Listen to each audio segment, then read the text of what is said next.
అంత గొప్ప తల్లి తరిగొండ వెంగమాంబ ఆవిడ రాను రాను ఆవిడ వెంకటాచల వైభవం అని పుస్తకం రాశారు. కొండ మీదకెళ్ళి ఆ పుస్తకం రాసి కాపీ తీసుకుని ఇంటికి వస్తే పెళ్లి కాని పిల్లలకి పెళ్లిళ్ళు అయ్యేవి.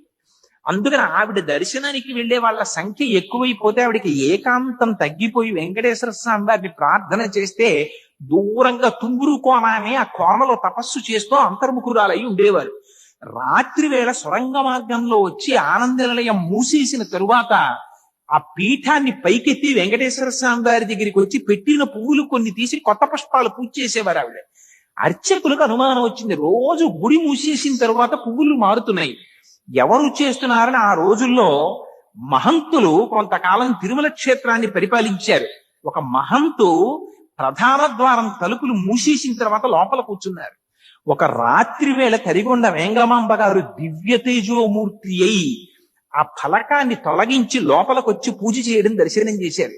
చూసి ఆయన స్పృహ తప్పి పడిపోయారు. అంత గొప్ప తల్లి తరిగొండ వెంగమాంబ గారు.